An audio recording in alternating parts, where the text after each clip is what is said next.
On tonight's show, we're telling you how you can start a trucking business with a delivery van. We'll also be looking at the 18 Wheels of Steel American long haul game. And as usual, we'll be comparing two heavy haul trucks to see which one's best. Now, last week we got a few comments in about my hand gestures, and Jay was rather angry with them as well, so he tied my hands together. So I'll be slightly disabled for this episode. Oh well. Anyway, enough of Matt's hands. Let's see our 18 Wheels of Steel. Hello and welcome to, this is Yellowknife in the Canadian Northwest Territories. Jay and Matt here with our Peterbilt 387, just like the one we got on our studio background. We're going to be hauling a Caterpillar saw unit for the Colomac gold mine. They're just taking it apart, so they need this to cut through some waste they need to get out. So, if you would, Jay, please start her up. Now, this thing's got a 610 horse Caterpillar 436E engine in it. And there you go. That's the delicate sound of thunder. Anyway, enough of that, let's get underway. Let's. Now then, but also, once we get on the road... Hold on, parking brakes on, silly me. Now. Come on. Once this queue finally moves out of the way. Traffic's a bit thick today, isn't it, Matt? It is indeed, Jay. Don't worry, we got plenty of fuel, so we'll just sit and wait. Actually, let's turn the engine off. Now I've got a good way we can get around this problem with the traffic. Jay, if you would go into the notebook, please, by pressing N on the keyboard. Now, we can advance the time at any point because we've got a sleeper truck. There are day cab trucks, so we'll advance it by 4 hours. Another 2, just to make it light so that you can see. So here we go.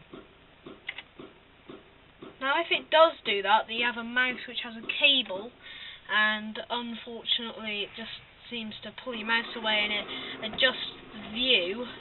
Just press 1 again, and... Right, so let's get out on the road. So, you can see on the map there, we're just heading out of Yellowknife. If Jay changes it, you can see the full extent. So, we now go all the way up, round a corner, and then we'll get to the turn off onto the Colomac Ice Road. Now, unfortunately, because of the copyright issues, they can't use the real names or real cabs of trucks. So, as you can see, this is a Peterbilt. It's called a Pacific in the truck shop listings on the game, and it's got a Kenworth cab on it. There you go. There's our wide load trailer with the saw unit on it. We've just been overtaken just to try and save us a bit of time. So let's get moving.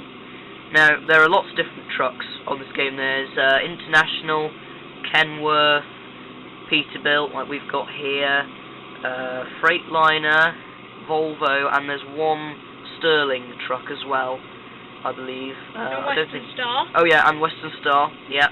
Now, they're all named by fake names by SCS Software who make this game. Now that's a CB radio system. It's active, so you can reply. So there's just replies, and on the screen there's a list of numbers. So you press V to reply, and then choose a number. And when you're not using the radio, the numbers control the view which you're on. So if you press 1, you'll go to the cab view where we are now. There's a police car coming up. We just missed him. Aww. But he's given us a fine for reckless driving, so we'll just press escape and for you. Now, we've got unlimited money by hacking the game. There are lots of instructions online on how to do that, so you should be able to find that fairly easy. So we're now turning on to Colomac Ice Road. We're just going to change to view number 2, which is just a basic outside view which follows your truck, and then you can do view number 3 or 4, one of those two. And 3 is that. Yeah, 3 is the view from the top of the smokestacks, and 4 is there. 4 the bumper. is of the bumper, and five 5, is right, so I Six didn't get it either. It's just a tracking view as yeah. it goes past. It's quite difficult to drive from this view, but useful if you need to get through tight spaces. So here's the ice road. Now these snow banks are quite solid. In fact, they are solid. Now 10:13. That's weather, I believe. Is it? From experience of playing the game, I believe that's what it is, yes. Now, I don't really know any trucker speak. I don't know any trucker speak, so if you do know, please let us know what these various numbers mean.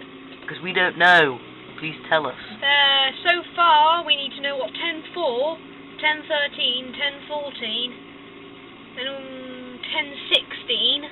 10:7, 10:8, stuff like that. Just if you have a list of them, give us a link in the comments box, please, because we really do want to know what these are. So you can see on the map, this is quite a wiggly section of the road. This is where we may need to use the Jake brake. So Jay, if you would give it some Jake brake. There you go. That's our lovely Jake brake noise. That sound was the trailer. Smashed our trailer against the corner. That's how hard this road is to drive. Yeah. You can imagine driving it in real life. It's going to be bloody hard. Now, if you would turn the lights off, because it's kind of blinding us a bit here. There you go.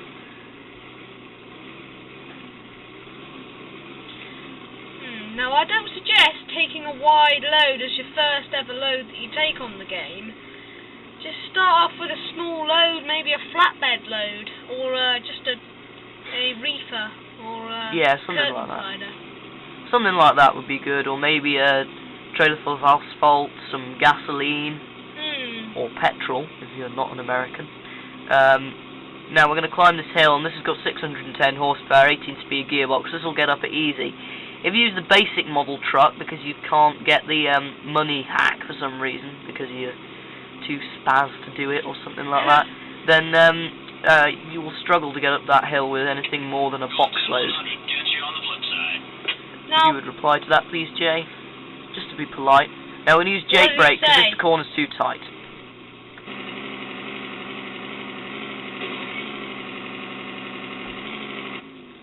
So there we go. If you would press V5, I think that will reply to his message.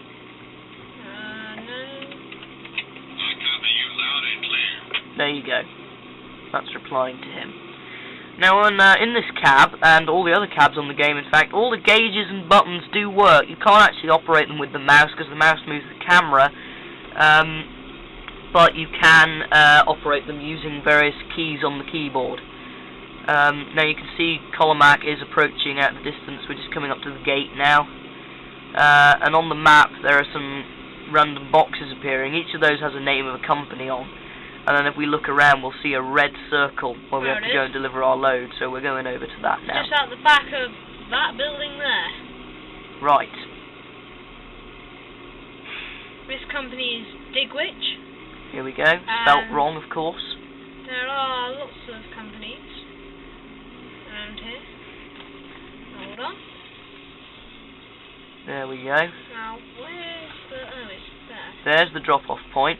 So, all you've got to do, we're on easy mode, so all you've got to do is plonk your trailer's rear axles on the load bed, and you've completed the load.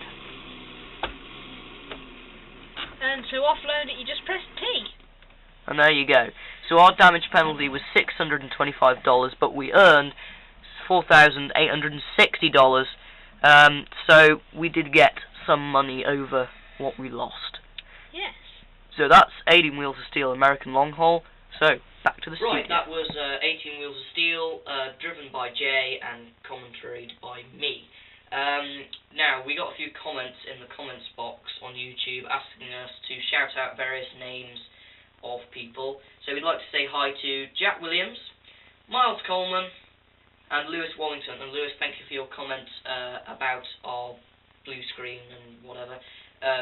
We've sorted it out and got a green one now, so as you can probably see, it's being a bit better behaved. And for you guys and anyone else who's watching, please go to our blog and vote on how much you like the show. Webtruckers.blogspot.com. There is a poll up there. If it's not up there when you visit it, leave me a comment. I will fix it, because it may have not worked, sort of. Yes, and now we're going to tell you how you can start a trucking business with a delivery van. Let's see the film. Now, if you're thinking of starting a trucking business, you may not have enough money to buy proper trucks yet.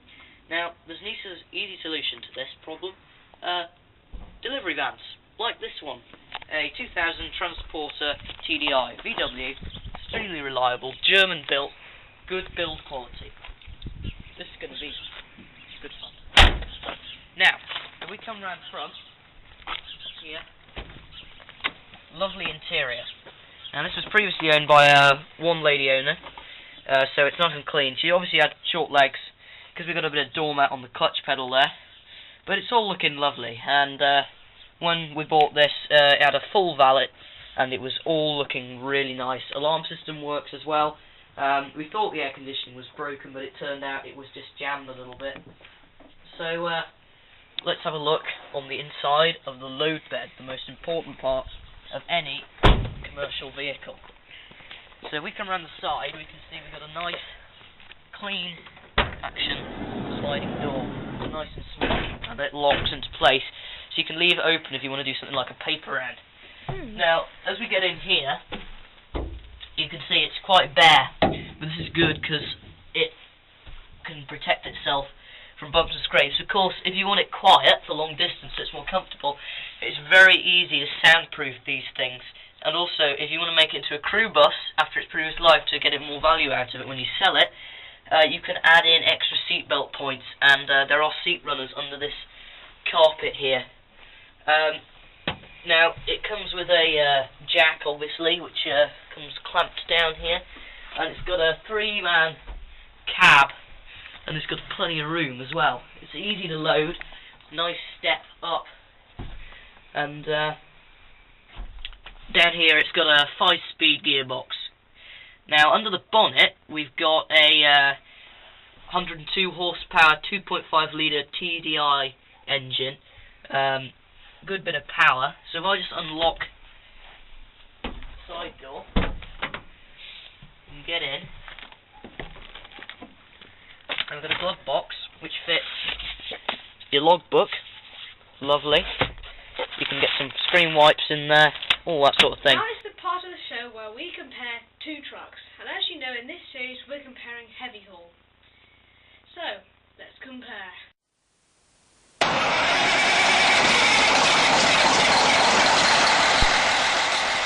On this episode, I brought along this, the Mack Titan 3-axle. Has a Mack MP10 605 horsepower engine. Mack tri-drive 69,000 pound capacity rear axles, 3 of them, and it comes with Hendrickson PAX high stability suspension. It also has a Mack rawhide cab. And I've brought along something much better. Western Star 4900 EX. These are hand-built trucks. 625 horse, EX32 Stratosphere cab, airliner suspension system, comfortable.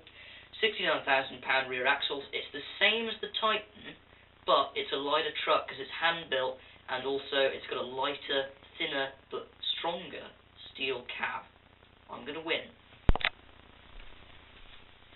So the Western Star wins that. 20 more horsepower, better quality cab, and it's lighter, so you can get away with more load weigh-ins.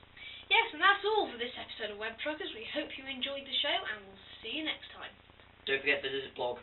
Don't forget.